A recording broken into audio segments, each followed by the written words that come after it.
start tonight's meeting with a presentation of the Budget and Strategy Committee. And I think that Roberta and Beverly are going to tell us what we need to know. So we need to get your capital and expense items by early in July. So that puts a lot of onus on you since July is just around the corner. But I'm happy to announce that Sean Abreu has gotten money for the basketball courts at Frederick Douglass Playground. And so that's in the budget. Which basketball courts, Roberta? The ones at Fred Douglass. Oh, fantastic. Oh, that's great. Good. Because I know that was one of your top priorities. Yeah.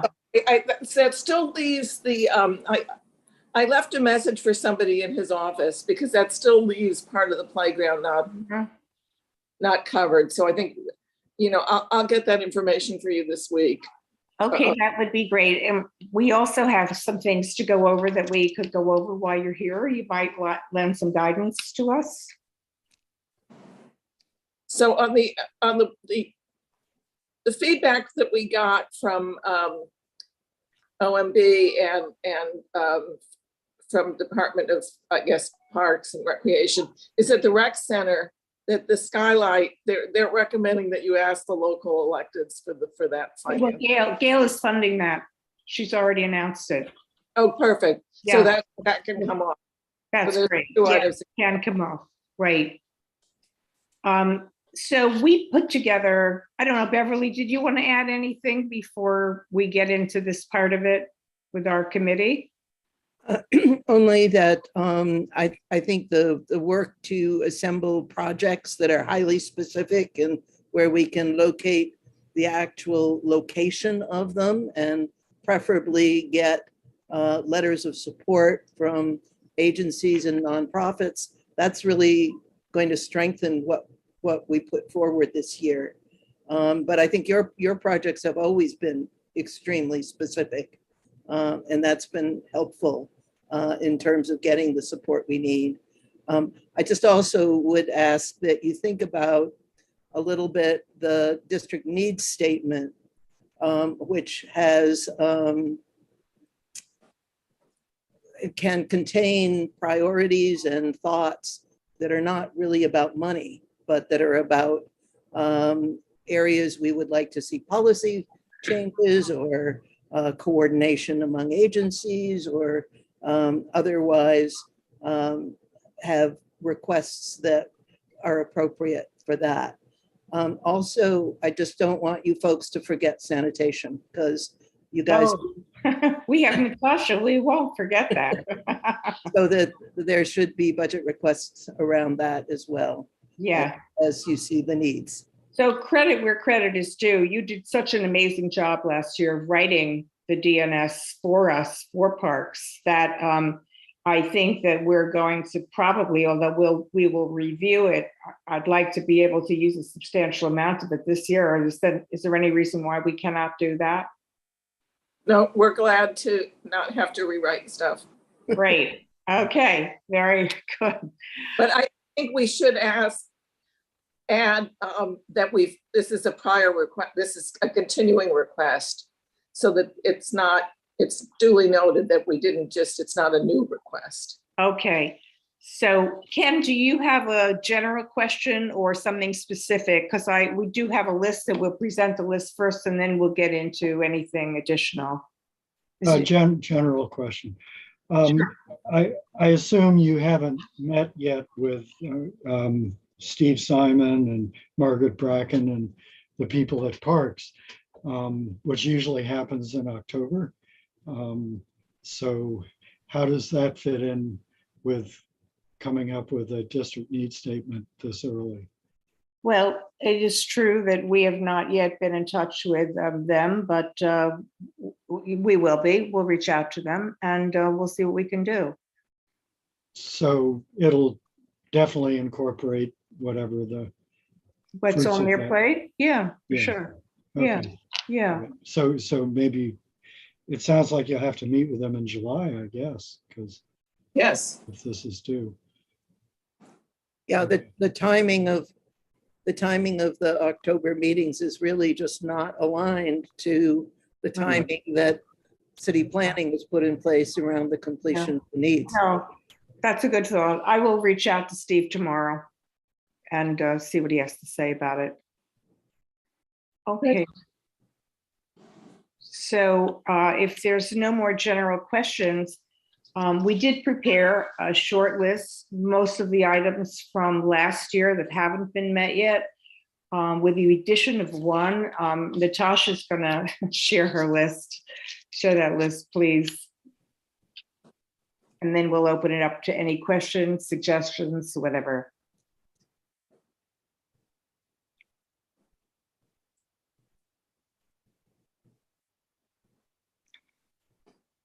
Can you make that a little larger, please?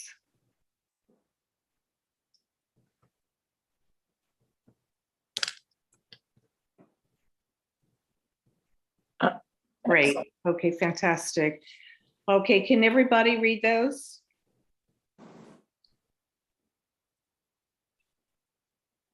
Should I read them out loud? Sure. Okay.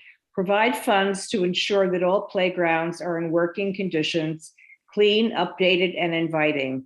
Specifically, prioritize upgrades to Frederick Douglass Playground and Saul Bloom Playground. Contract a comfort station in Riverside Park South at 62nd Street. Rebuild ramp at Riverside Park at 78th Street. Reconstruct interior path and perimeter sidewalk from 95th to 110th Street in Riverside Park. This is the new item, working cell service in remote areas of the park, such as the Ramble, which the committee discussed, I think last month or the month before. It's come up a few times in various committees, and the kayaking dock. And then we go on to expense priorities. Install additional solar trash compactors and or raccoon-proof trash cans in CD7. Restore funding for permanent and seasonal staffing for the parks, as well as additional playground associates and playground specialists. And lastly, hire additional PEP officers for Riverside and Central Parks. Enforcement with the power of fines for bikes, e-vehicles not legal, or obeying traffic signals and dogs off leash. Okay, so comments? Susan. Oh, wow. I have two suggestions, actually. The first one is, I've spoken to a number of the PEP officers. Does anybody know that they have to pay for their own uniforms? No, I didn't know. Yeah, that's sort of a problem. They're really upset about it. So I don't know if there's any way that that could be incorporated here. I think it's sort of wrong that they'd have to pay for their own uniforms. I don't know if the police have to or not, but. You know, I think it's something that we should really bring up first when we meet with people from parks. Don't you think? I'm sure I'll have a conversation with Steve Simon, and Natasha and I will in the next month. So I'll put it on my list, and I'll definitely bring that up with him. That'd be great. It just seemed cruel to me, that's all. The other thing is, for whatever reason, the traffic lights in Central Park, I think back in January, a number of them were covered with trash bags, and they have not been restored yet. I've reached out to Colleen a number of times to ask her what's going on, and it's not really clear to me what the problem is. But I'd like to make sure that we have functioning traffic lights in Central Park so that people can safely cross the drives. Those are new traffic lights. They haven't been turned on yet. Well, it seems extraordinary to me that it's taken 6 or 7 months to turn them on. Well, actually, you know, later on this evening, we have representatives from Central Park Conservancy in attendance, and this would be something interesting to bring up to them. Great. I'm sure they'll have something to share about that. But I think it's important to make sure that, I know it's been discussed or suggested at times that that the traffic lights should be removed because they're a vestige and the cars are no longer there. I just want to underscore the fact that it's a safety matter for the pedestrians trying to cross the roads, that we need the traffic lights there. That's it. Okay, thank you. Max, are you still here? Could you let in David Saltonsall, please? Sure. Yeah, and also when Erica gets here, she as well, because we thought they might participate in this and be helpful. I actually, I don't see, you said David, right? Yeah, I'm he's here. in attendees right now. Oh, there he is. Hi, David. Thank Hello. you for being here. I don't see Erica yet, but let me introduce you. David is on our agenda for the last item tonight regarding the Central Park Conservancy's new two people, not exactly new, but in new jobs right now. And David is Vice President for Government Relations and Policy and Community Affairs. And Natasha and I met with him and with Erica, who is Vice President for Park Use and Stewardship. And we thought that they might be helpful in listening to some of these comments and also making some other suggestions for us in terms of our priorities tonight. So were you on the call earlier, David? So did you sort of catch what was happening here?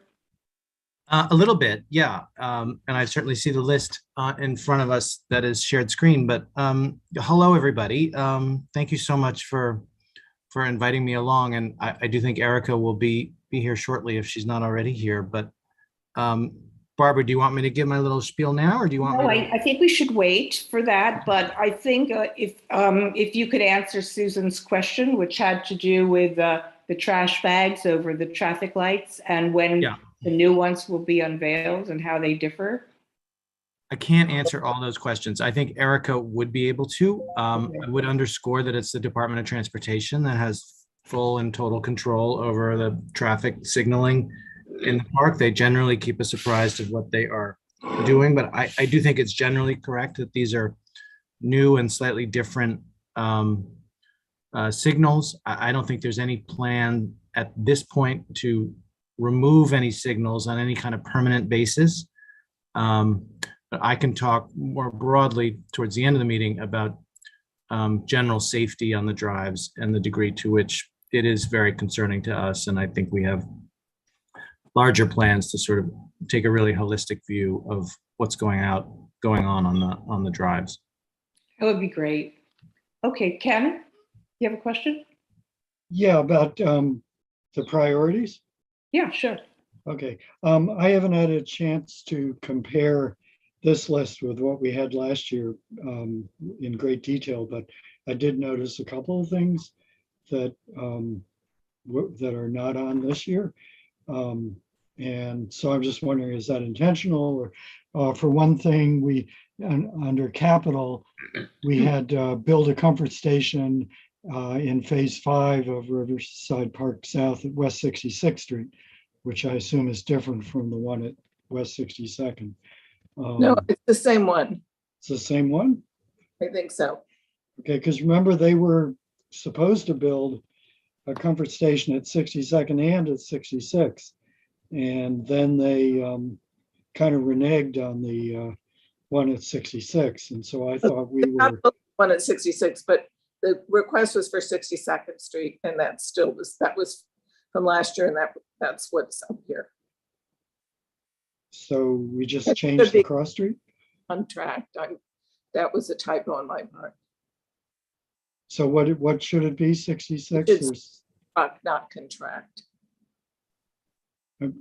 Should it be 62nd or 66? It should be 62nd. It should be construct, not contract.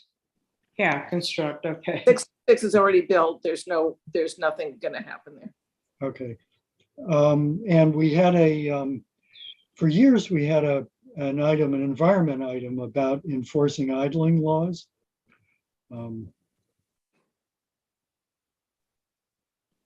I don't know whether that was in last year, but we had it for many years. Do we want to consider putting that in? Then an expense. That would be expense, I think.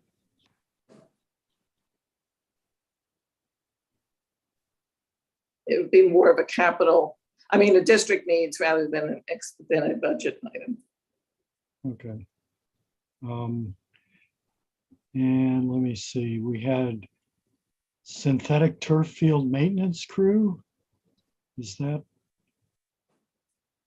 for Bloomingdale, Booker T, and Frederick Douglass? playground associates and recreation specialists, tree maintenance. We're asking for, I thought we were asking for the funding for permanent and seasonal staffing for parks maintenance, as well as additional playground associates and playground specialists. That's on the, I can't see the expense yet on the screen. Sorry. It's the second item in the expense. Okay. So is the idea that we're combining some of these into one? Some of the ones we had last year?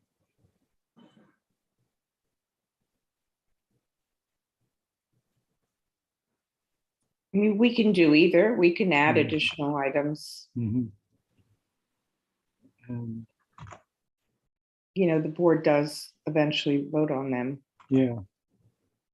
But I'm sure we want to give them as complete a list as possible. When we- So I'm going to invite you and everybody else here on this committee to send us your comments, and Natasha and I will make a final list. We will speak with Steve Simon. We will get it back to you at some point once, you know, summer begins, I guess. And we'll have lots of time to talk about it. Okay? Great. So does Beverly, please, and then Doug Kleiman. Hi. I just had a comment that the environmental justice report, which you worked on, I know Polly worked on, Yeah. and I thought was a brilliant piece of work, and it's still on our website, had within it a large number of very specific items that have not made it into our budget requests in the past. I just would suggest that maybe the committee might wish to review that to see if there are things that would rise to the level where you would want to include them, because I felt you had a lot of really solid data-backed requests in there. And the idling, Barbara, to add to that, the idling of cars would add to the asthma, so it might be something that could be included in one of those points. Okay, why don't we make it easy by sending out this list to everybody along with the entire list of capital and expense priorities that the board voted on as our top.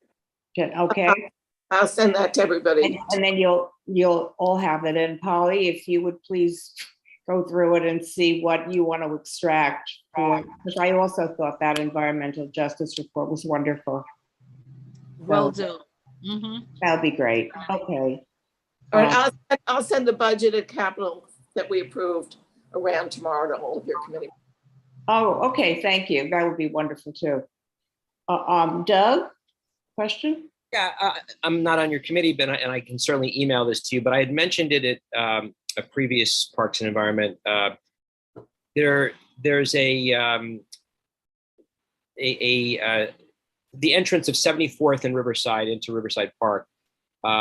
It's not completely ADA compliant. There is a step up. And I mentioned, I think it was Steve Simon or someone who said that they're going to see if they can work on it. They're planning to do it, and I don't know how many other entrances are not ADA, but that one for sure is not. It's the north side of Riverside on the park side that has a step up, and someone with a wheelchair or a stroller can't,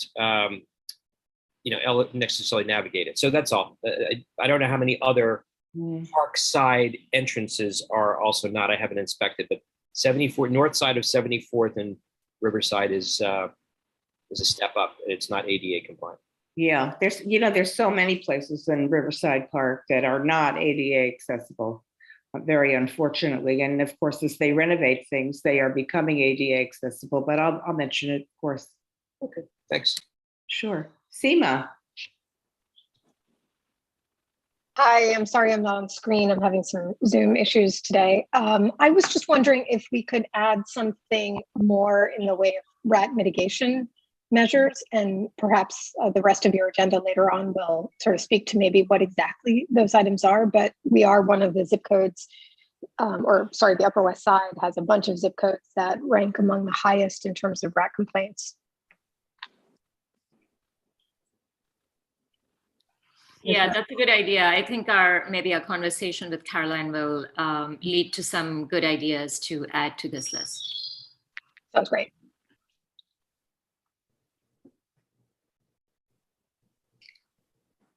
Courtney, hi.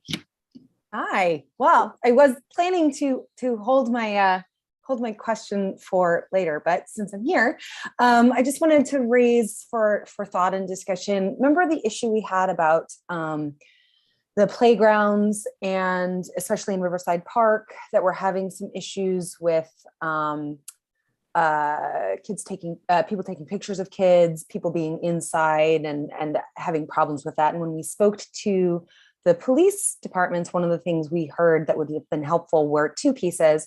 One would be signage on the outside of playgrounds that indicates that you're not allowed to be in the playground if you're not accompanied by a child, because it gives them, if there is an issue, something to point to and say, see, you were told you aren't allowed to be here. And then the second piece that was raised, and I know it was something that came up for the community budgeting process, and it didn't rise to the top, but I still think it's worth talking about, is cameras in those playgrounds that specifically had the issues last fall. So I'm going to refer this question to Erica Sopha, and I'm going to introduce her. We had introduced David a couple of minutes ago, but this is Erica. She works for the Central Park Conservancy. She's been there for several years, but now she has a new job, and her job is Vice President for Park Use and Stewardship of the Conservancy. And Erica, can you answer this question? Did you hear the question? I know it's not really. Erica and David will be our number 3 on the agenda today, so I don't mean to get you off guard, but if you could answer it, I cannot. Yeah, thank you, Barbara. I think I got the question. I was trying not to get too engaged here because it wasn't my turn yet, but it's about playgrounds at Riverside Park? Yeah, last fall there were several issues in some of the playgrounds in Riverside Park, and actually once we kind of put a question mark to some of the parents, we heard other issues, but let's focus on the Riverside Park ones for right now. Twofold. One being men just outside taking photographs, videos of kids, exposing themselves to kids. Several issues right in a row on some of those playgrounds. And so in talking to the police departments, I mean, we kind of came up with those two things that would have been helpful. This is obviously one thing. First of all, a lot of parents don't call it in. They just remove, or caregivers, they just remove their child and get out of there as fast as possible. It never gets called in. And the second piece is, even if they do call in, but by the time the police get there, there's obviously times people have left. And without, the parents aren't generally taking pictures of the perpetrators, right? That's just not instinctually one of the things that happens. But even when they do catch them, they're often, it's just a very complicated process. So those are the two things that had been raised in those conversations that would be helpful. The signage on the outside, being really clear that you are not, one of the things that came up is people didn't understand, even parents, even I didn't understand that just because there's a bathroom, a restroom in the playground, you are not allowed to go in there if you are not a child. It is not a public restroom for grown-ups who are not with a child. And so people were under the assumption that they had a right to be in there, but obviously they were having some issues in some of the restrooms. So signage was one of the things that was raised. And the other piece was cameras, so the police could go back and actually have imagery of what the issue was, since oftentimes that's not the case. It's just all anecdotal, and obviously, the parents say this happened, it happened at this time, but I don't have any pictures. Yeah. So that is, there should actually, so to be clear, I work for the Central Park Conservancy, so I don't want to take too much, I don't want to move too much into how to manage Riverside Park or like how the Parks Department should manage that jurisdiction, but there should actually be signs at every playground that indicate that you must have a child with you. I think it's like you have to have a child under the age of 12 with you to go in. However, I have a strong feeling that the signs are probably like, it's a big sign with a lot of fine print about all of the rules. So if that's like an issue that's happening, probably, I mean, going to the police is really good. We have had issues in Central Park where we had something similar happening at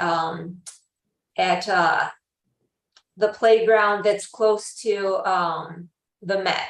I'm like ancient playground. Yeah, ancient playground. It's like on the east side. Ancient playground. Yeah. And also Heckscher has had some issues too. Okay. Yeah, Heckscher too. And the value of like Central Park, we have our own precinct.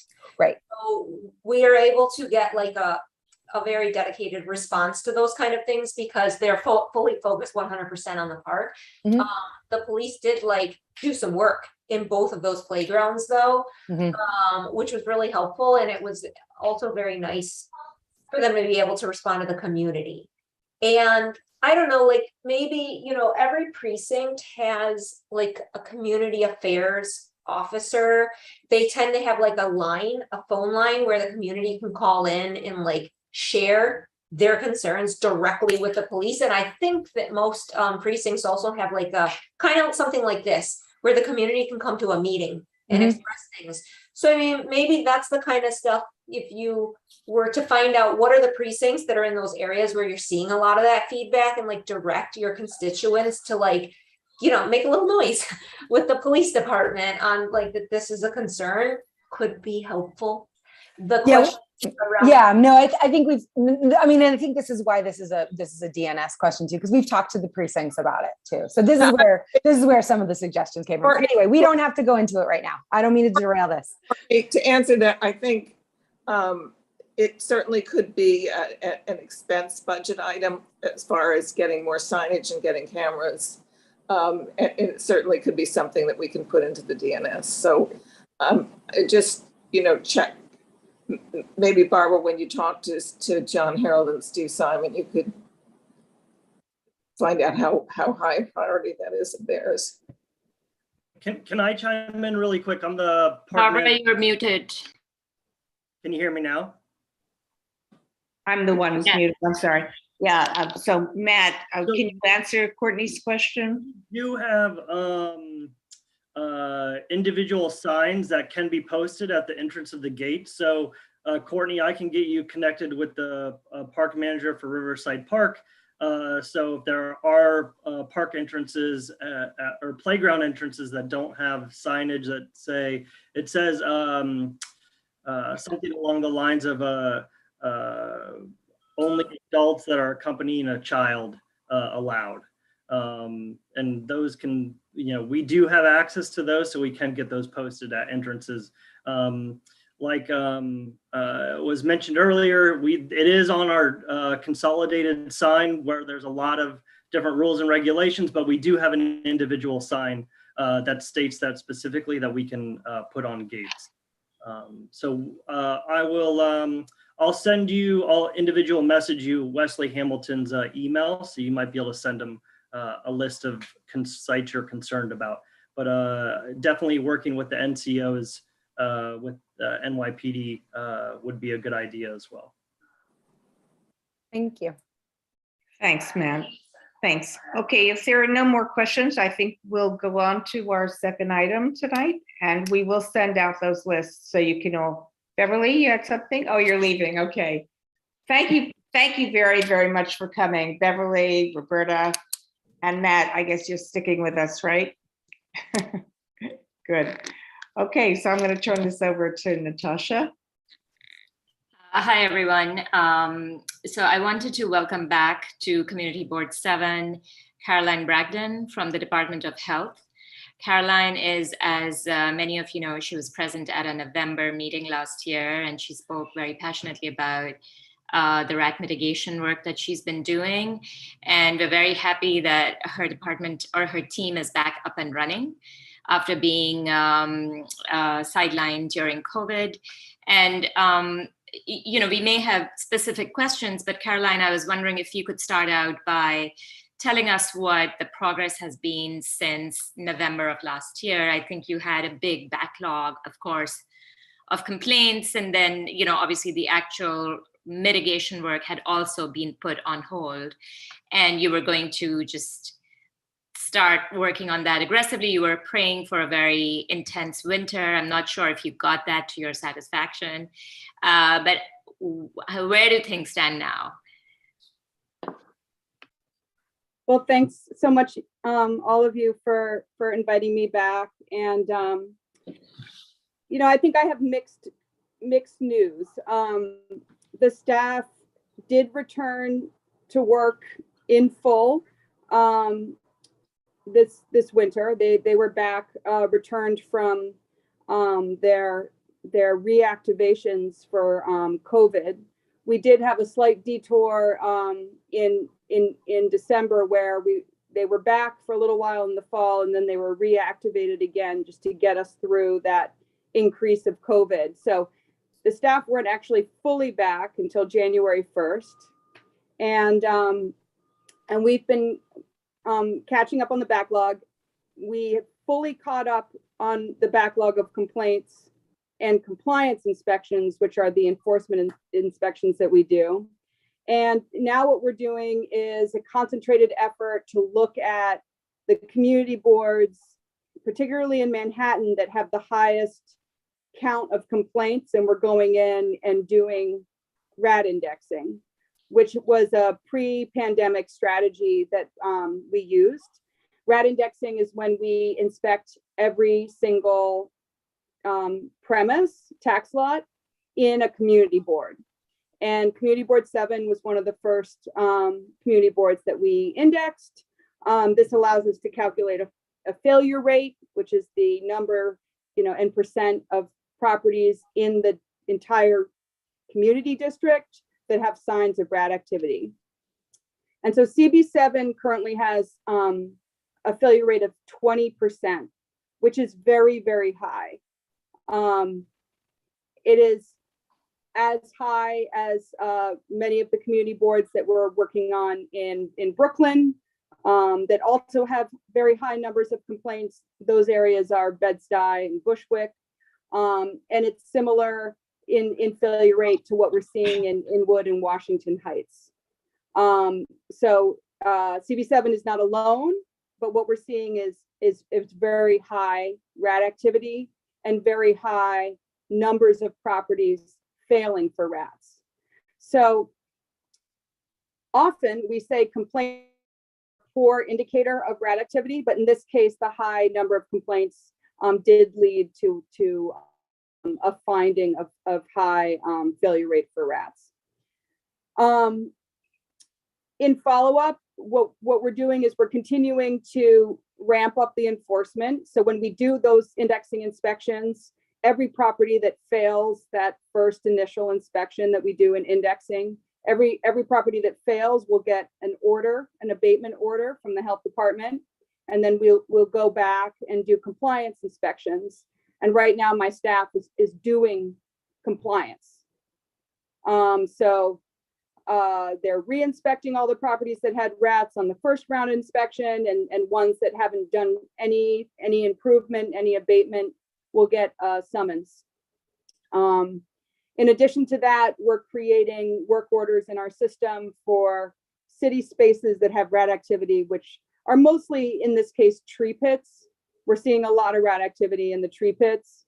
And I have to say the parks are not doing as badly as you would think. Oftentimes the high rat activity in parks has been a precursor to high rat activity in neighborhoods, but in this case, I think the Parks Department is doing a pretty good job managing their rats, but we're certainly seeing very high rat activity in the neighborhoods, and we continue to see high rat activity at NYCHA as well. Okay, I can walk through the questions that you sent me to answer this evening, Natasha, or do you want to ask me the questions, or do you want me to read the questions and answer them? Yeah, why don't you read the questions and you can answer them. I had, just as way of background, I'd sent, just for the sake of the flow of the conversation, I'd sent Caroline a few questions. And of course, we will take questions from the board and the public after this too, but I thought it would be. So the first question was, have there been any changes to the team since last November? And the only change is that we got the staff back from the COVID activations. No, we're not getting more staff. As you probably know, most agencies were pegged, meaning that they were asked to cut staff and budget to respond to the city's shrinking budget. Health department was not one of the agencies, so my program was not cut, but we also did not get any additional staff or budget. In terms of the next question was, what is the nature of the cooperation between health department and sanitation or other agencies like Department of Transportation? And I'll say we do work pretty closely. So for example, I am always in contact with Department of Sanitation because we have a mutual presence in many community meetings. So their governmental affairs people are often in meetings responding to questions about trash and rats, and I am right there with them, or someone from our outreach team is right there with them. And I think both of our agencies are very much aware of how linked we are. We cannot control rats in New York City without garbage management. Garbage management is the foundation of rat management. And so we do work very closely with sanitation. And I'd like to say that I'm the first to champion many of the pilots and initiatives that they have that I think are effective. In particular, organics recycling, curbside organics pickup, I think is a really important program. I'm so glad it's still in CB7. And when we have opportunities to promote that program, we do, in hopes that people will see it as a path forward. It's definitely part of the long-term solution. We also partner on things like, they asked me to give them feedback on the model of litter basket that they're looking at. We gave them feedback on the silver bullet style that they've been using now, and then they have a new model that we've been looking at together. We want to balance the operational needs of the Department of Sanitation with the rat resistance needs of the health department. So there's a lot of partnership there, and we're happy to do joint inspections, and we're happy to look at issues together with our shared expertise. Health department has also been partnering with DOT on the outdoor dining program. And we have been advising DOT on the problem that has been posed by outdoor dining, which is that dining structures have a very high level of rat activity in and around them. And restaurant owners need to manage that rat activity just as they would on the interior of their restaurant. And it's been a real struggle to get best practices in place. Right now, DOT has a very difficult time enforcing against outdoor dining. So the strategy has been limited to joint outreach and education. And again, I am available along with my colleagues at DOT to do what we call walkthroughs where we go and look at an area that has a lot of outdoor dining and kind of advise restaurants on what they need to do to address their rat problem. I work with lots of other agencies, parks, NYCHA, and DOE are the three biggest partners beyond the two I just mentioned. And we have a similar approach for NYCHA and parks and DOE. They own a lot of properties in the district, and we inspect those properties. And when we find rat activity at a NYCHA development, at a park, or at a school, we make a referral to abate that property back to the owner agency. And then we follow up with them until they've done the abatement. And so in the case of NYCHA, DOE, and parks, what that means is we do a lot of repeat inspections on city-owned property to try to hold them accountable and hold them to the same standard that a private property would be held to in terms of keeping their properties clean and rat-free. And I'm happy to answer questions about individuals, properties, but definitely the big three are schools, parks, and NYCHA. The next question was, since we resumed routine operation, has there been a shift in our approach or priorities since the landscape has changed so much, in particular around restaurant, sheds, and outdoor dining? So yes, we are concerned about outdoor dining, but I have to tell you, we don't inspect outdoor dining. It's not in our purview for enforcement. I can inspect an outdoor dining location and provide guidance to the restaurant operator, but if they choose to ignore me, I cannot write them a ticket. I do not have enforcement authority over outdoor dining, nor do we want it. We do not have the staff to cover outdoor dining. It's just, we don't have the staff, the program, the system, anything. We can do best practices, we can do guidance, we can do rat academies, but inspection of outdoor dining sheds is a huge undertaking, and the agency that received funding for that is DOT. One of the questions is, what do we think about less effective street cleaning? I'd say not cleaning the streets has been a disaster and we need it back. And I hope that, as promised, that frequent street cleaning will be resumed in July. We've all been promised that the street cleaning will come back the week after the 4th of July holiday. I think it's very much needed.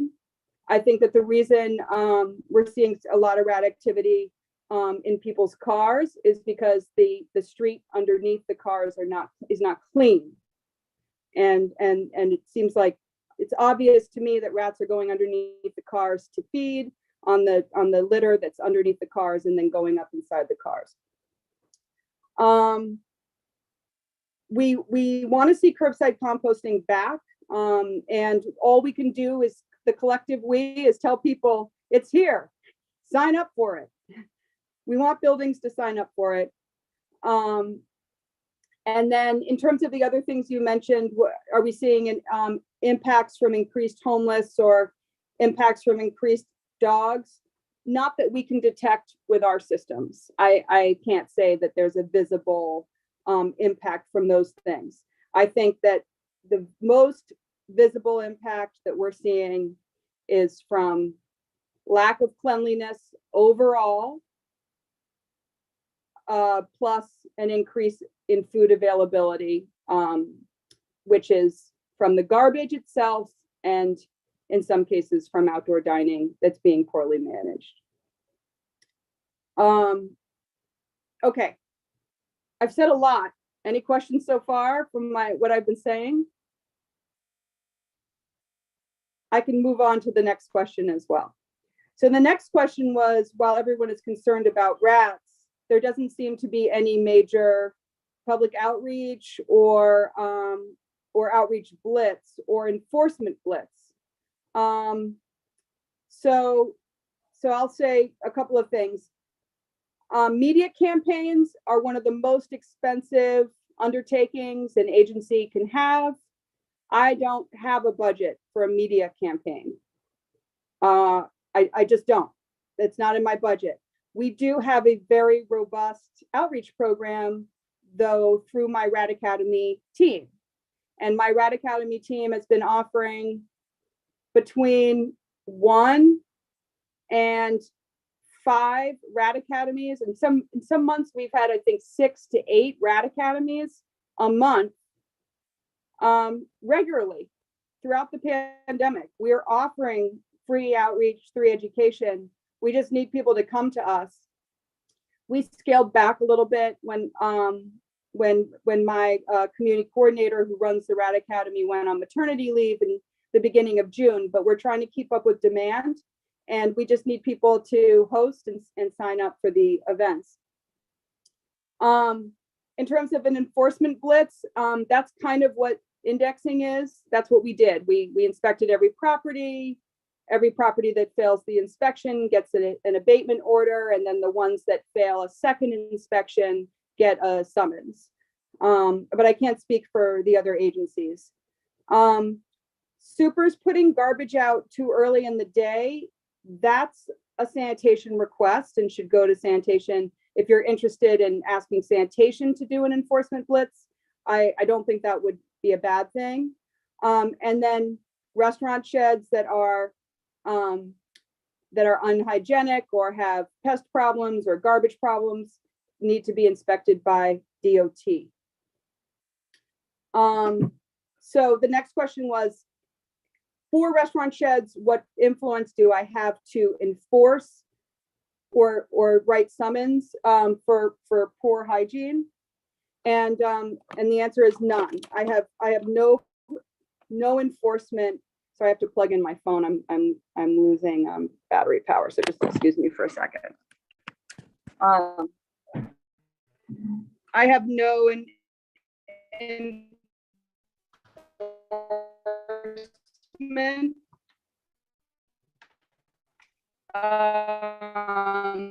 Caroline, your voice is cutting out.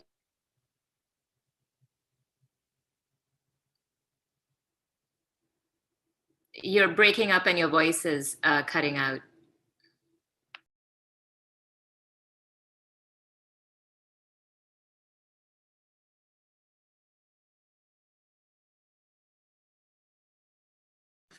Caroline, this is Max.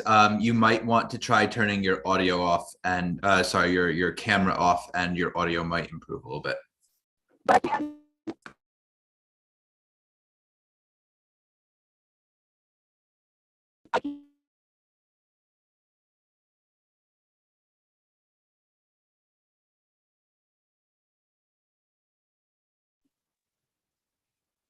Oh, did we lose Caroline?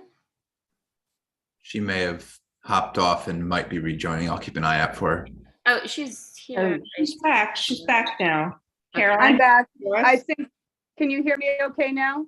Yeah, you sound good. Okay, great. Sorry about that. My phone started to die, and I just I plugged it in, and hopefully it will be okay now. Oh, okay, great. I'm going to keep my camera off for now. Yeah, okay. Okay, so I think so everyone understands DOT is the purview agency for outdoor dining, but we are working with them closely on outreach and education, and we should have an updated guidance fact sheet available for restaurants that have outdoor dining. That should be available in the next few weeks. I can share it. I can do a Zoom call with restaurants and teach a class on rat prevention for outdoor dining, but I can't enforce. Okay, and then the next question was, what method is being used by Department of Health for baiting rats? And so, and then one of the questions was, are we using dry ice? So we will be using dry ice this summer. We haven't been using it this year. Dry ice is very labor intensive, and in the past year, we just didn't have the labor, but we're looking forward to and anticipating using dry ice again this summer. Our staff use bait stations with a anticoagulant, second generation anticoagulant bait, which they put out. You may see bait stations that are labeled DoHMH. We also do a tactic of burrow baiting, where we use a funnel to pour pelletized bait deep down into a rat burrow. I know that there was some press. I did respond to the press request with the West Side Rag about seeing the blue balls or the green balls. It looks like Kix cereal, but it's blue or green. Balls that were being left in tree pits. I believe they were also being dumped in areas of Riverside Park.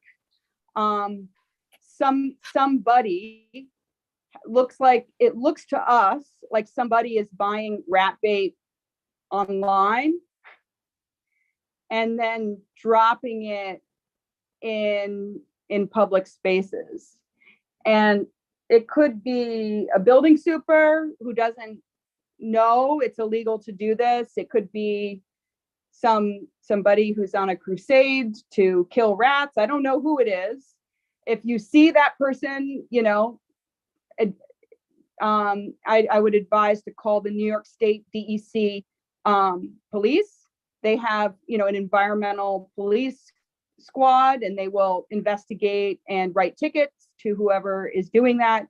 But unfortunately, you know, anyone can buy a bucket of bait on Amazon, and if they choose to then dump that in a public spot, it's hard to stop them unless you catch them. And I don't know who's doing it, but the type of bait that's being left in those tree pits is not a type that the health department uses.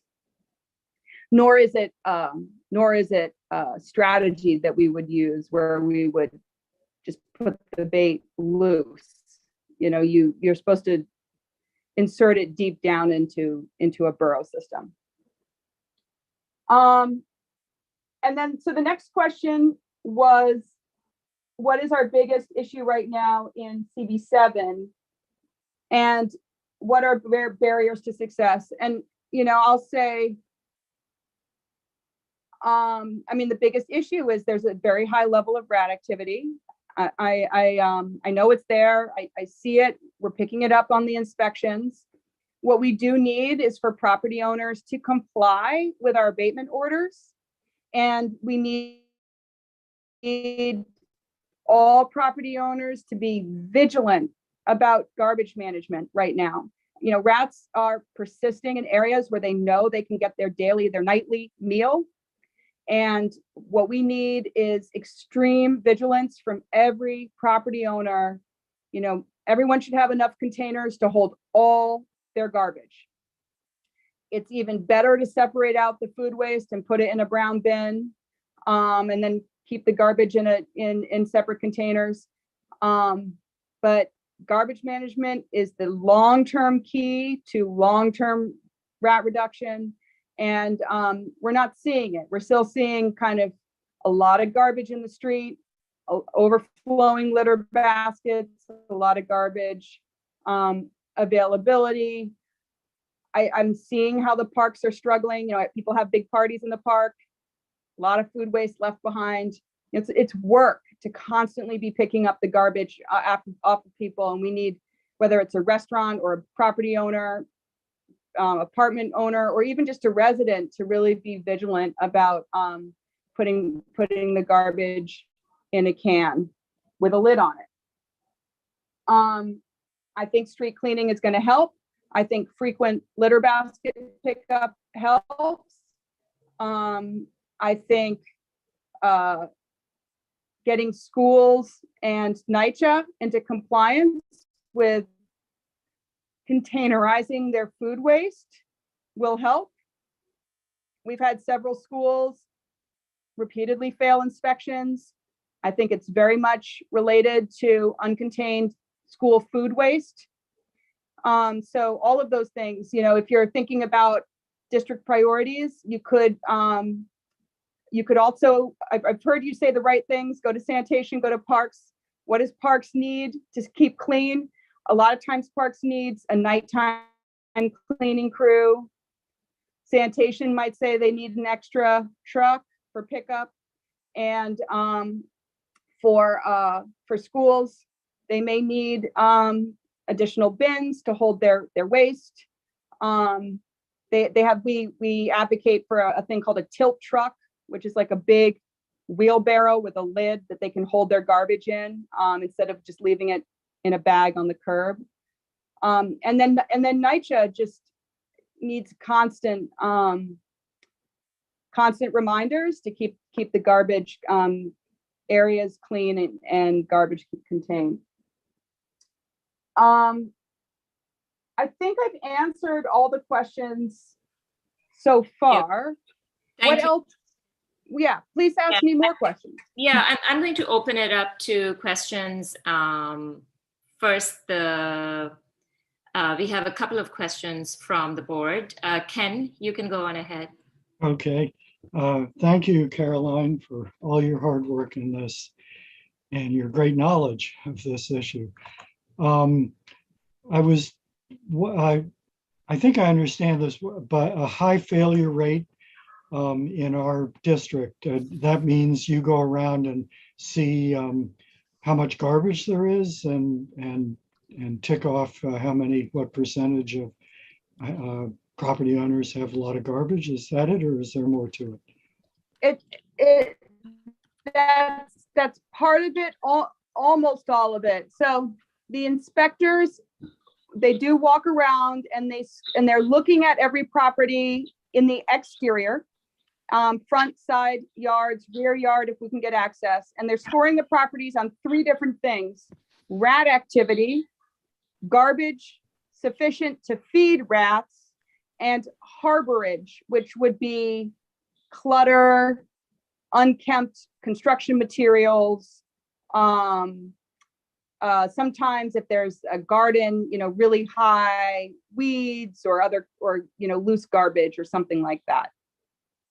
So we score them on those 3 areas, and those properties that have high failure scores for garbage or harborage or any finding of rat activity will get the abatement order from us. Okay. And those are the ones that fail. Yeah. So when I say 20% have failed inspection, that means 20% have had those conditions. Okay. And on the outdoor dining, I take it DOT is not now issuing tickets. Are we gonna, and in fact, they haven't even issued, there have been no regulations as far as I know for the new outdoor dining facilities. Do you know when they're going to be able to start issuing tickets? I do not. I do know that DOT has been convening meetings of all the city agencies to collect comments and feedback on current outdoor dining and future outdoor dining, but I don't think the enforcement has started, and I don't know when it will start, but that's a good question for DOT. Okay. And finally, just my building, I've been trying to get people behind composting. It's a small building, just a townhouse. And, there's a fear that those compost bins are actually attract rats, which I know is the opposite is the case. Do you have anything, are there any handouts I can give to my neighbors, or is there anything on the website where something I can just point to and say, look, this is going to help solve our problem, not make it worse? That's a good question. So we don't have anything explicit that says the brown bins don't attract rats, but we did do a study alongside of sanitation when they first launched organics recycling in Community Board 7, and we used West 83rd Street as the model. And for one summer, we had a bunch of student interns basically just monitoring the brown bins to see, if they were attracting rats, and we found they absolutely were not. So we never published that study, but I'm happy to speak to people directly who have concerns. We did not see any evidence that the bins were attracting rats. The only thing we did see that we wanted to caution people about is that the bins needed to be used properly. We saw a lot of supers forget to close and latch the lid. And that will be the downfall, for raccoons and rats. The lids need to be closed and latched for those bins to work. if they're closed and latched, the bins are rat proof. So that's, it's great news. If you put the food waste in a locked bin, then rats can't feed all night. Whereas we've all seen rats feeding all night out of the plastic bags. So thank you. Yeah, I'm happy to speak to people if they have concerns. Thank you. I think Doug had a question. Yes, Ms. Bragdon, thank you so much for being here. I've heard incredible things about the Rat Academy, and it's comprehensive. It sounds to me like the word needs to continue to get out in that some people may know what they're supposed to do and are not doing it. And I have a feeling a lot of people don't really know. And that includes obviously restaurant owners and their managers and all their staff, as well as landlords, right? So, and those landlords can, consist of large building owners, small building owners, co-op boards, condo boards, and the like. So I guess I understand that a public campaign is very expensive.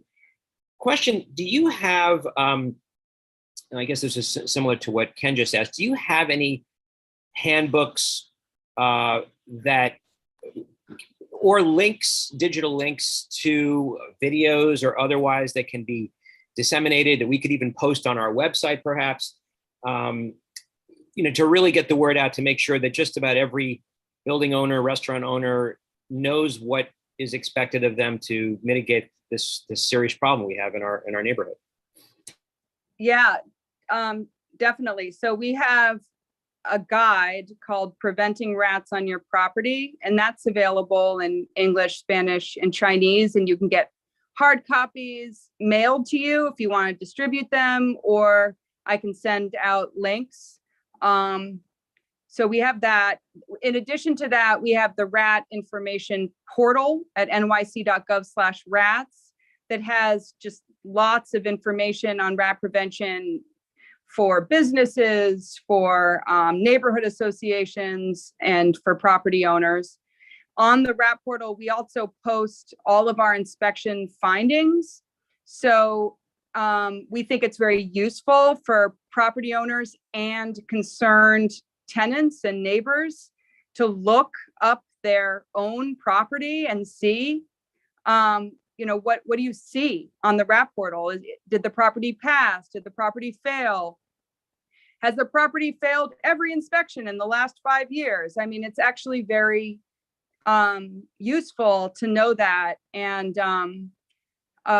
we do that purposefully, right? We publish that data so that, I hate to say it, but to embarrass property owners that have frequent failed inspections. And it always shows the most recent inspection on the map, and then you can pull down the property history by clicking on a link that says View Property History.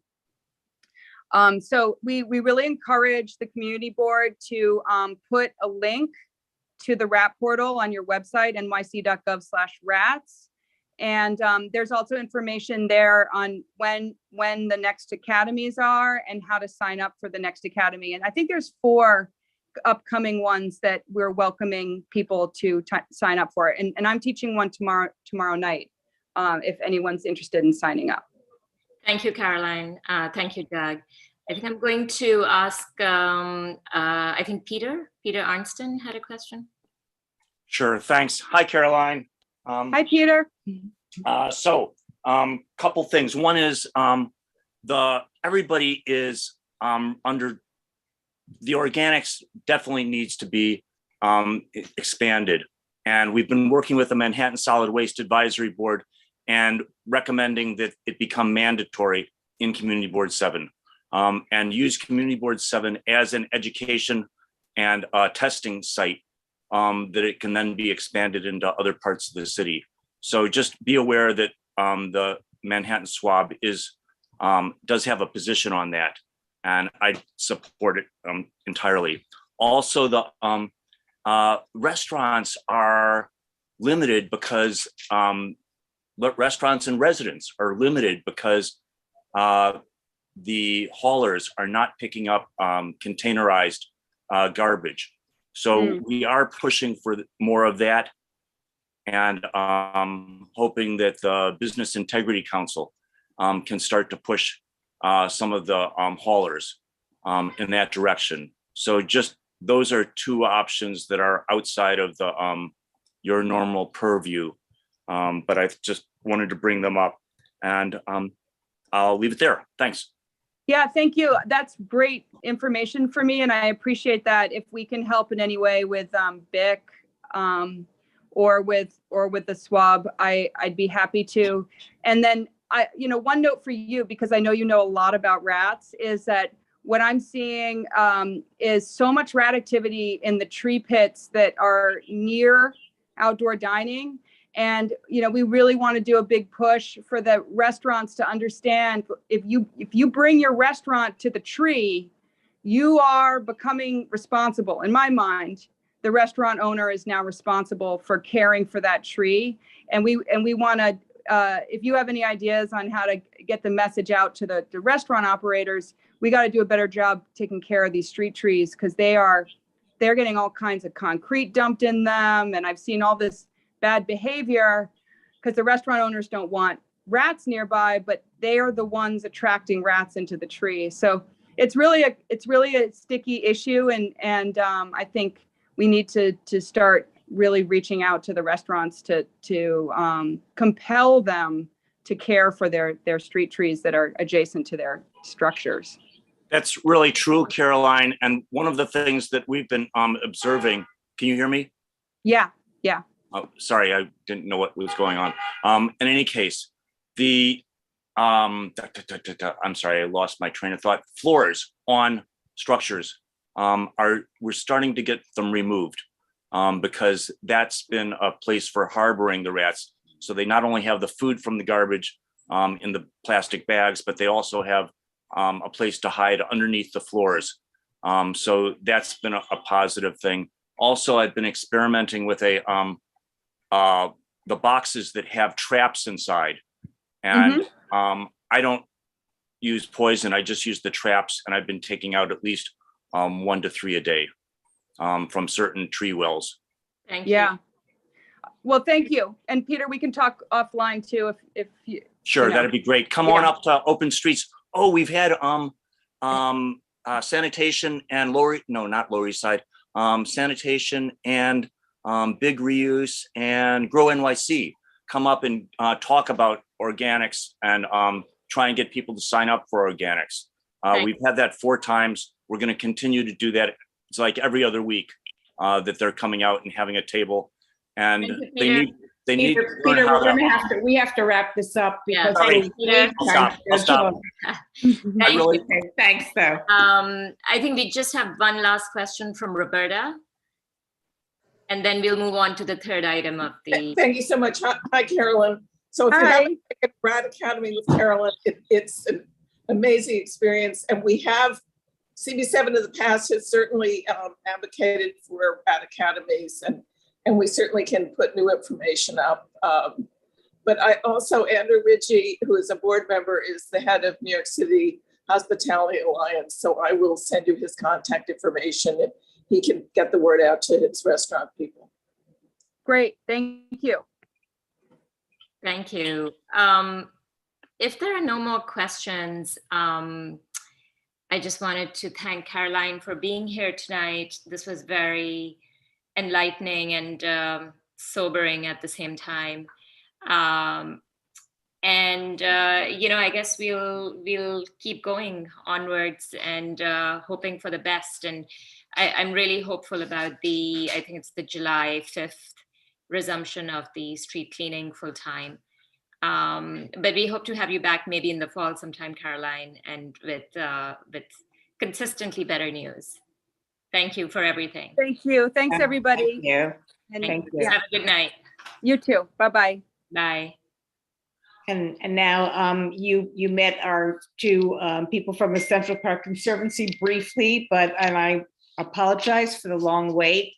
But why don't you start again and introduce yourselves, and then tell the committee, please, something of what you do.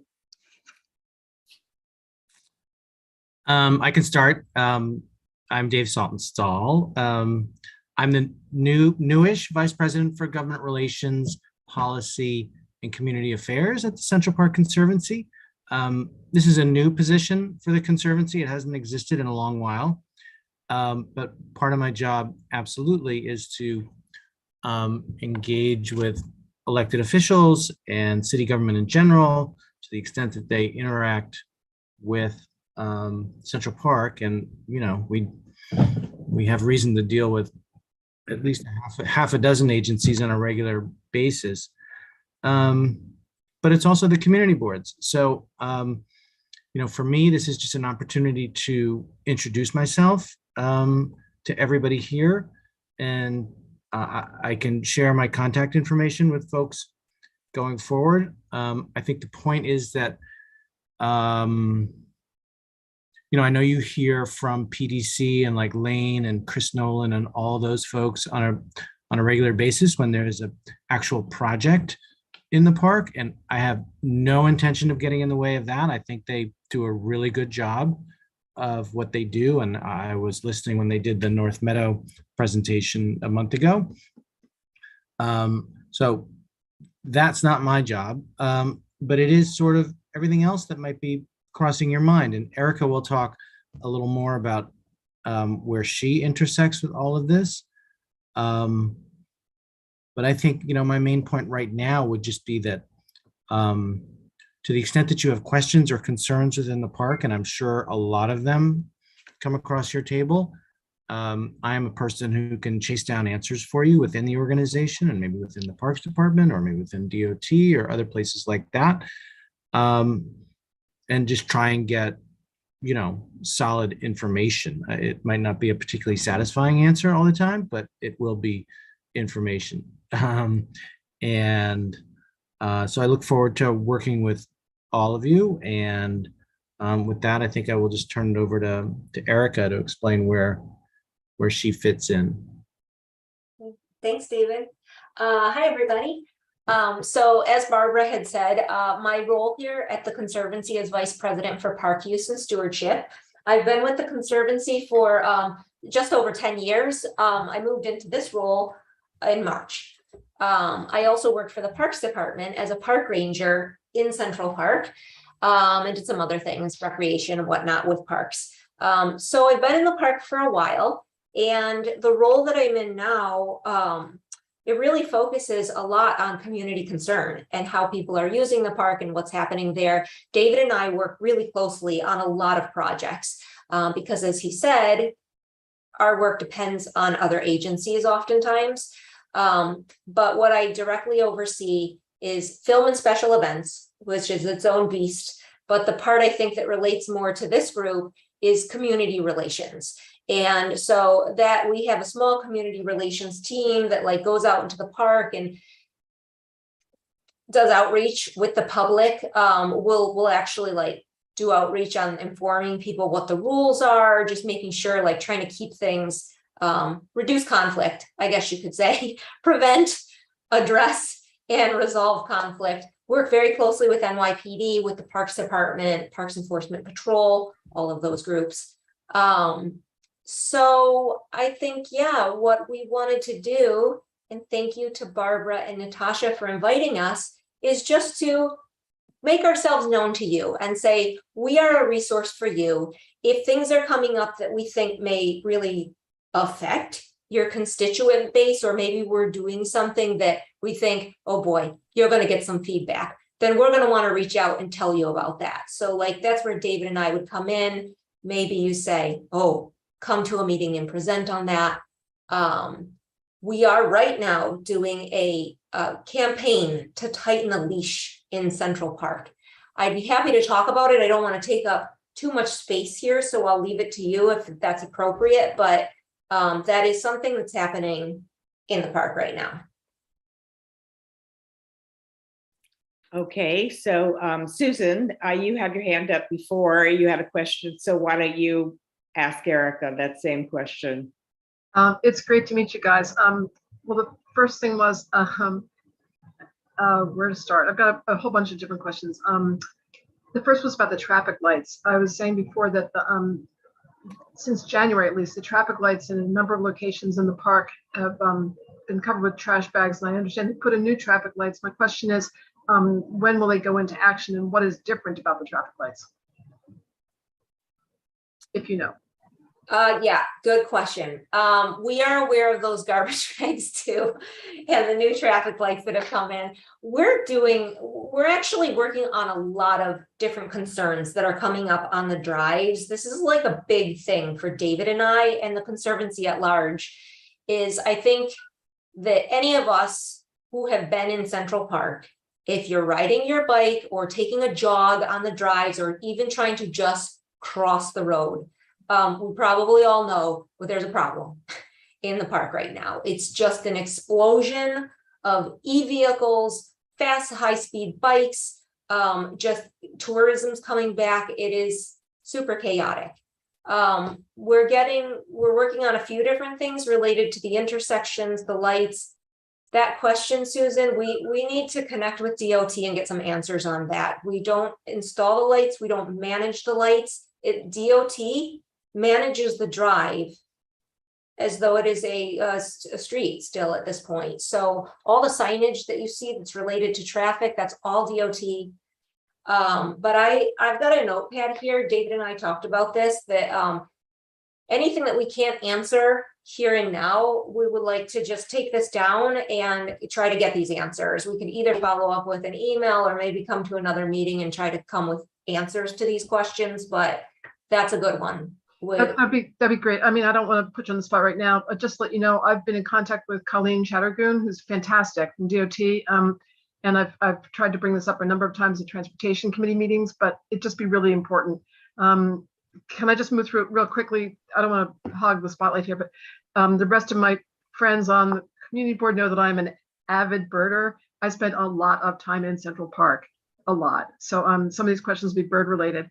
But before I get to that, I want to say that CB7 passed almost unanimously two resolutions asking for enforcement against dogs off leash, which I think is perhaps what you're talking about, tightening a leash. But we passed that over a year ago.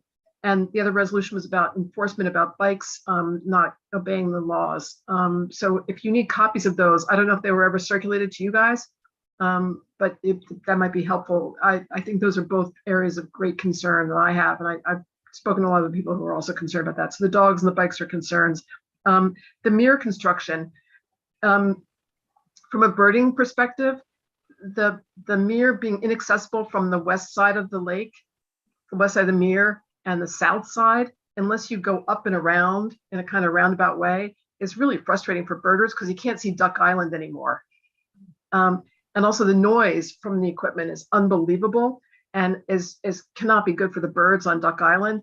There are a number of herons that roost there. It's really a popular spot for birds and for bird watchers. So I'm just wondering how much longer will the equipment be able to be used on Saturdays?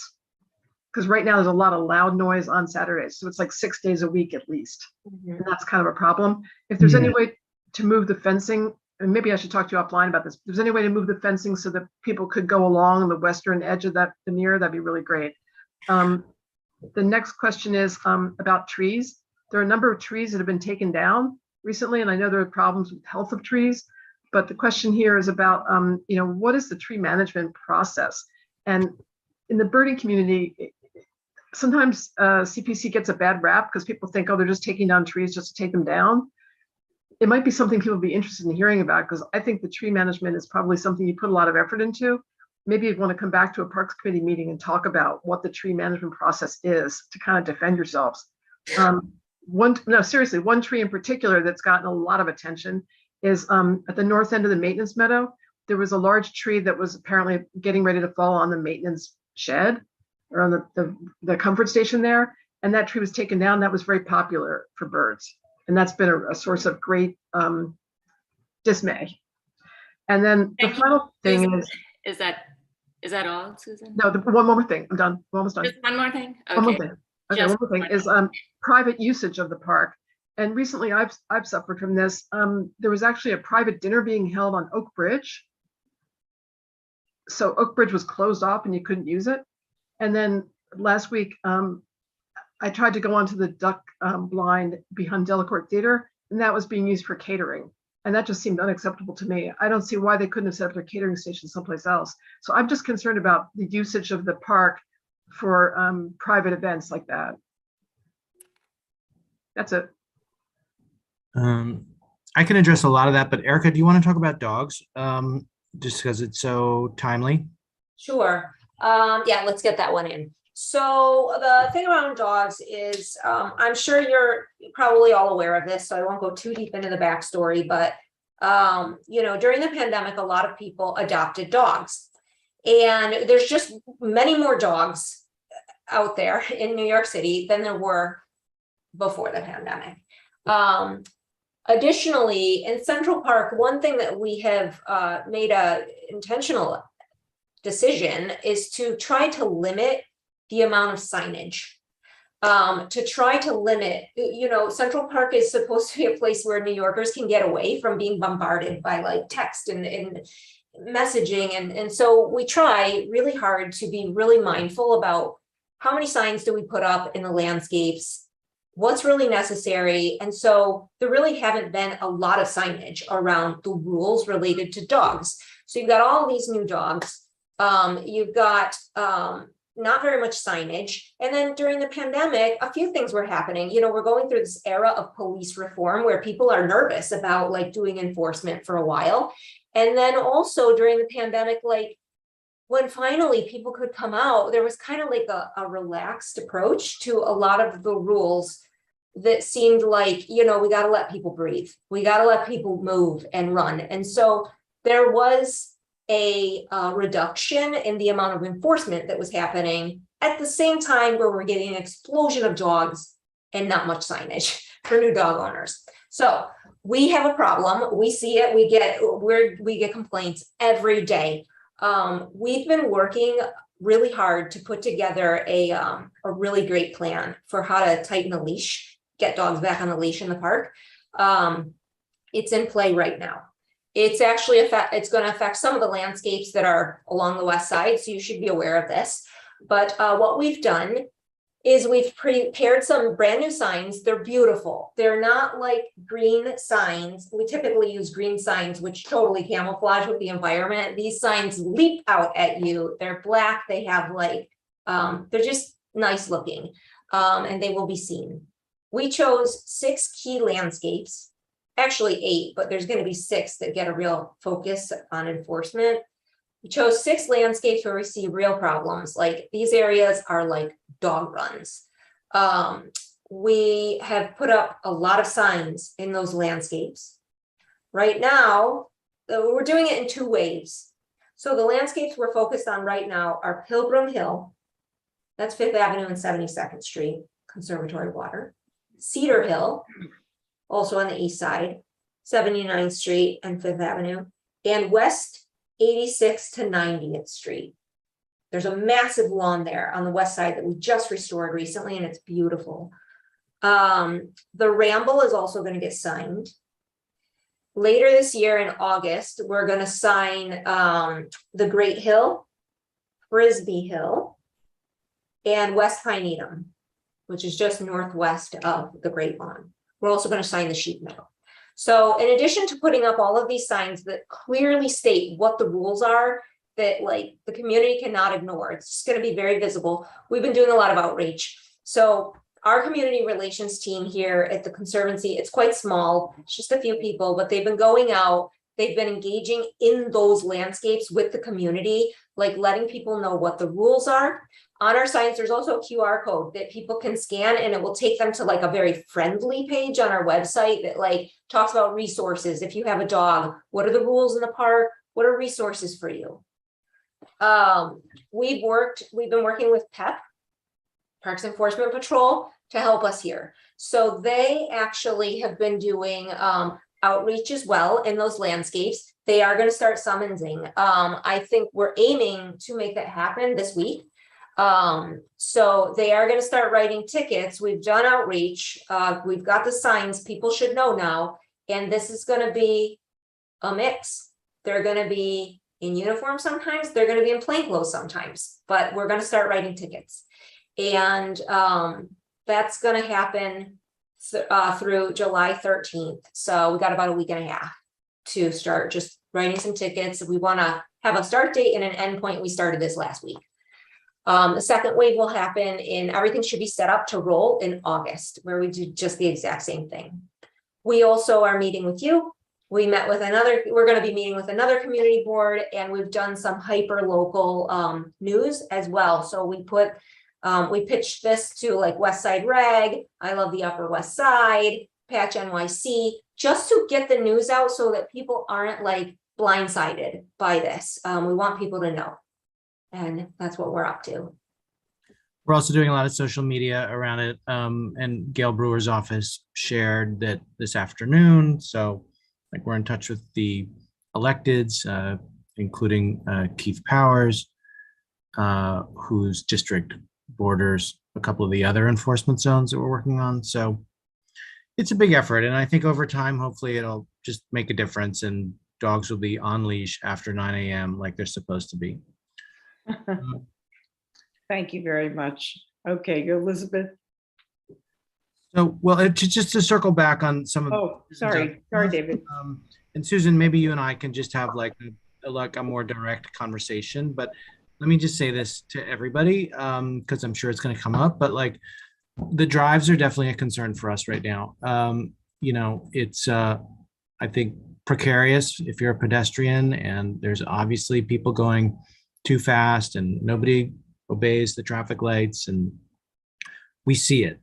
I think our general sense is that this requires like a really holistic approach, and you can't just do this piecemeal. You have to really rethink how traffic is organized on the drives. You know, I mean, it's like there haven't been cars there for a couple of years, but in many ways the place is still signaled for cars, and it doesn't necessarily need to be that way. Everybody needs to feel safe.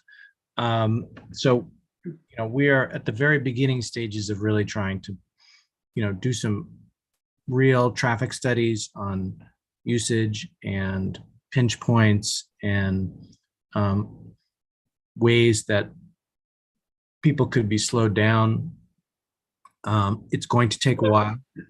Part of that process will absolutely include a lot of community outreach, not just with the community boards, but with the bikers and the rollerbladers and the, you know, playground communities and all of it, to sort of get people's sense of what's wrong, what the solutions might be, how can we go forward, and really develop a comprehensive plan that we can then take to the Department of Transportation, who at the end of the day control how the streets are marked and laned and all of that. But so I don't have a lot to say on it right now, other than it is top of our list of things to do, and it might take a year before, you know, we all start seeing real changes. But we clearly recognize that the drives are being used in a fundamentally different way than they have for the last 100 years. And we need to change accordingly. In terms of your other concerns, Susan, about trees and what the process is and private usage and things like that, I'd be more than happy to just talk to you offline, unless people want me to talk more about it right here. But oh, that'd be great. What's the best way to reach you? Okay. I can reach you through Barbara and Natasha. That'd be great. I really appreciate it. I will share my contact information through them. Great. And just call me whenever you want to. Thank you so much. I didn't mean to explode with interest and enthusiasm, but Central Park is my, just real quickly, during the pandemic, I'm a remainder. I didn't go anywhere except for Central Park. So, you know, I really, I appreciate everything you do. I'm delighted that you guys are here. Just delighted. I was probably overly enthusiastic. I'm sorry for taking too much time. No worries. And we'll be back. This is not a one-off. Like we're always here, you know, so. Yes, absolutely. We certainly hope so. Okay, Elizabeth. So thanks, Dave and Erica. And Dave, I think you know my partner, Jose Martinez, who's out walking our dog right now. So I have a specific question, and I think I may be the only dog owner on the committee tonight. So you'll probably see him come through in a few minutes into the apartment, and he is by Frisbee Hill. So we share the issues there. We always keep our dog on a leash and have seen that So thank you for that. Just one general thing and one specific one. On the general one, I just wanted, it's more of a comment and just a shout out both to you all, and thanks for the community efforts, but also to CB7. We now have sort of a social media expert who's coming on board to CB7, which we did not have during the years I was chair.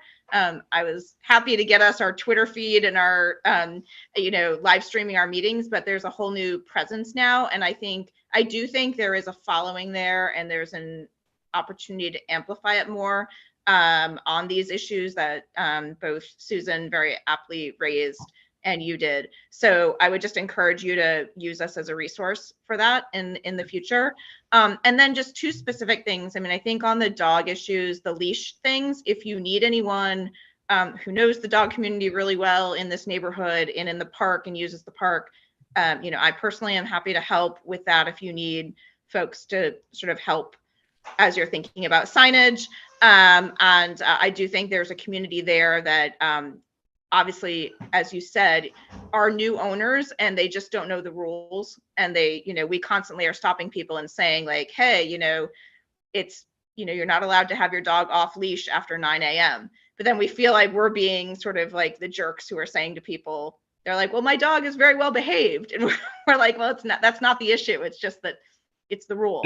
And so I'm glad that you're doing that type of enforcement.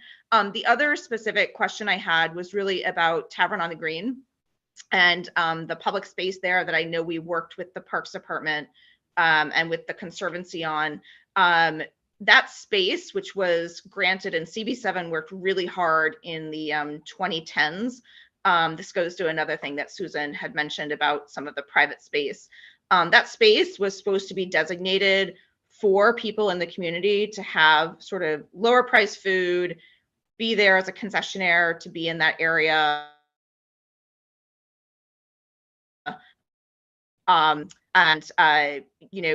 The glass tower is now being used largely almost every day of the week for private space and not for outdoor space. Now that might be an agreement that was made subsequent to my time, but I do think a lot of neighbors are asking about sort of why that isn't more of a community public area for the park and why it was used before. So are you talking about like the parking lot and food trucks and? No, the actual, there's sort of the takeout to go window, and then there's the glass tower that used to be open, and the agreement that the community board made was that it was going to be actually an open area for public space, and now it's used almost every night of the week for an event. And look, I think with COVID and with everything else, they have to make money. And so we've had a very good relationship with Tavern, but the Parks and Environment Committee here at CB7, as well as our business committee, had sort of negotiated with them. And I think there is an interest in wanting to really maximize the use of that space.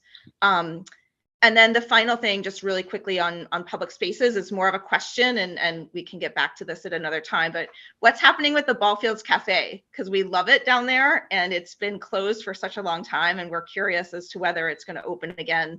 I don't know if anyone else who goes to the Ballfields cares about that, but that's something we really love. And I've seen it being, the umbrellas are down and it's been closed, and that's been really a great place for our neighborhood for a long time. So those are just my things, and thank you both so much, and we're really happy to continue working with you. Great. I got something on the Ballfield Cafe. So I can't reveal anything at this point. This is a concession that is managed by Parks Department, but something is going to come in there. I think it's going to be a new concessionaire that's coming in. And I don't have the timeline because I think they're still working things out, but there is a plan to get that reopened. Hopefully this year before the season's finished. Excellent. That's amazing news. Thank you. Mm-hmm. I mean, Erica underscores a different issue that intersects with the tavern, which is, and not to, kick the ball down the field, but like we do not have a voice in the concessions within the park, and Tavern on the Green and the Boathouse, are obviously huge concessions that are both owned and managed by the same person. We would love to have more input into those conversations that impact us not just on the revenue side, but also on things like what you say in terms of like who's using it and when. I can certainly ask around and see what we can find out about the glass tower and what's going on there. But yeah, I mean, I think adding your voice to how the concessions are not necessarily being maximized for public use would be great. I think that applies to several things going on in the park. Wellman Rink perhaps being another obvious one. And, you know, I think in many ways, Community Board 7, you know, having an opinion and speaking out about this adds as much weight to the whole situation as the Conservancy. Yeah, and I think it's been great. I think the issue was largely that the park wanted it to be used as public space. When we worked with them, we were assured that it would be used as such. And then, 4 or 5 days a week, the glass tower is up there for the foreseeable future until probably marathon weekend. And again, we know that the alternative is maybe tavern goes out of business and then there's nothing there, and nothing could be worse than that, right? So like, I understand that they have to make a business out of this, but just trying to think of ways that they can be as good of neighbors as possible, which they largely have been. The bathrooms there have been great, I think have been an added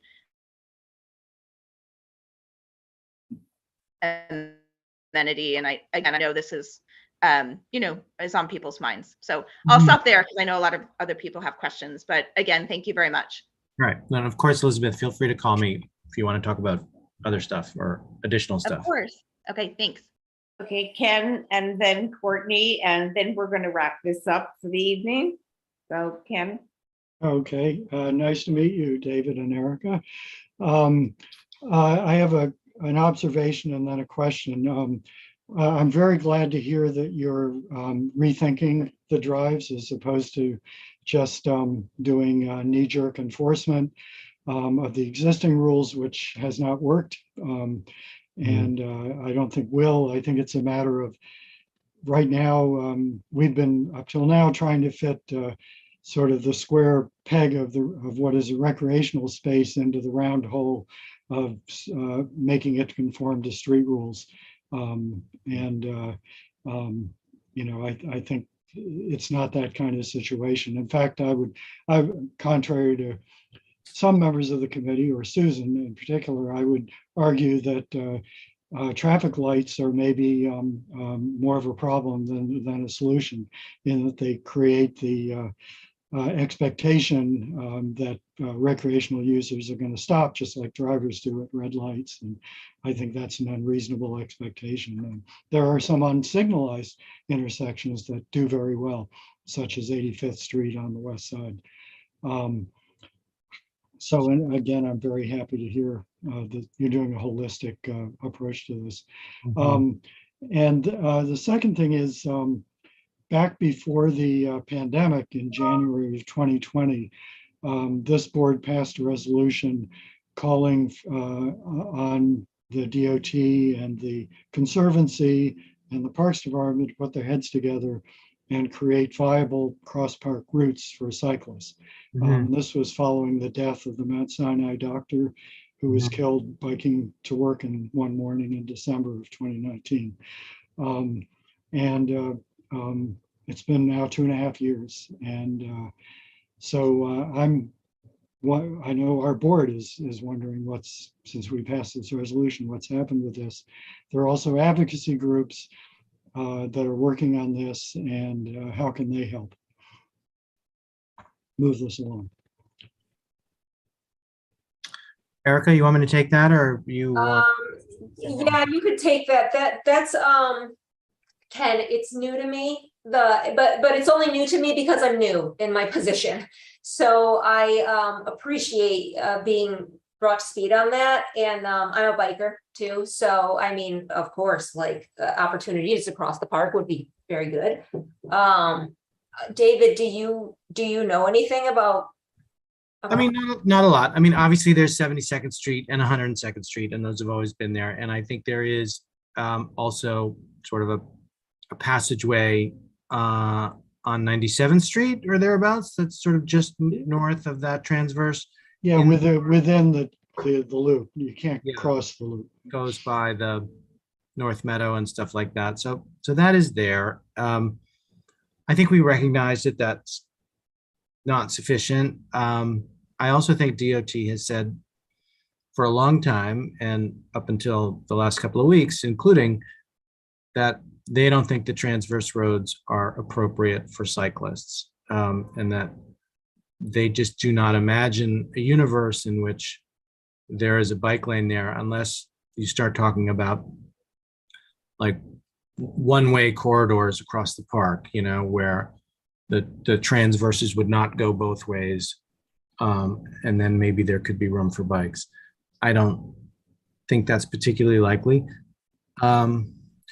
All of that said, I think as part of this, you know, more holistic rethinking of the drives, that is part of the challenge that's in the mix that I think we recognize as important. And maybe there's a way to create a couple of other passageways or what have you, dedicated circuits that people could use to get across the park, because that is how people actually live in today's world.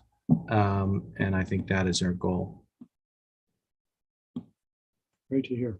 Thanks. Okay, Courtney, last question. Hi, I'm so glad you guys are here. I actually am not a member of this committee. Barbara and Natasha are nice enough to have me here tonight. I chair the Youth and Education and Libraries Committee, and so that may have been evident from my first question. One of my focuses is, the real reason I came tonight is to talk to you guys, and it sounds like it may be on your radar anyway, about the area around 63rd and the Park Drive, where we have a huge issue that we had a constituent come to full board to talk about this last month. I happen to live in that area and have kids, as you can probably tell from the pictures. And it is a huge issue because the bikers come through, they don't pay any attention to the lights, and it's on a bit of a downhill. And so not only would this be an issue anyway, but there are a ton of schools and daycares in that area. And so the kids are crossing with teachers, including really little kids who can't get across the street very quickly. And it's just really hazardous. It's also a problem because that's where the baseball fields are. And so all of the kids come in for baseball practice later in the afternoon and have the same issue. I will tell you, as someone crossing with little kids, it's really terrifying. And so I just want to flag that as I'm sure you would look at it, but really an area of particular concern just because kids are crossing all day with that downhill area. And then the other thing, which I wasn't coming to talk about, but which I would just like to flag, and I'm super excited. I am a former dog owner, so I empathize with dogs off the leash. However, I just want to make sure also on that list is that area around the ballparks, because it is an issue. The dog owners are running all over those ball fields doing, you know what, where the kids are going to be. And I've had a lot of issues where I've had to confront dog owners who are letting their dogs, as the kids are starting to play, literally off the leash, running up and to the kids, and had some encounters with some dog owners who were unaware why that might be a problem. So signage around there would also be really helpful. And frankly, it'd be great if they were told to stay off of the ball fields altogether. That would be my preference. So I just want to flag that and make sure that's on your list as well. And thank you for being here, and thank you for everything you're doing, because it's really exciting hearing everything you're working on. And let me second that. David and Erica, you've been an invaluable resource to discover. We hope that you come many times. We will definitely invite you, but you are welcome to every one of our parks meetings, which usually meets on the third Monday of the month. This month is unusual because it was Juneteenth on our regular date, and so it got pushed down a week, but we hope that you come back early and often. And thank you so much for your time tonight. Really appreciate it. And everybody, have a wonderful summer. If something comes up, you'll hear from us. We will be sending the lists as we said we would in the beginning of this meeting. And we welcome your comments. Thanks, everybody. Thanks for having us. Yeah, Thank and we'll- you, everyone. We'll share on our information tomorrow. Thanks. Have a great summer. Bye.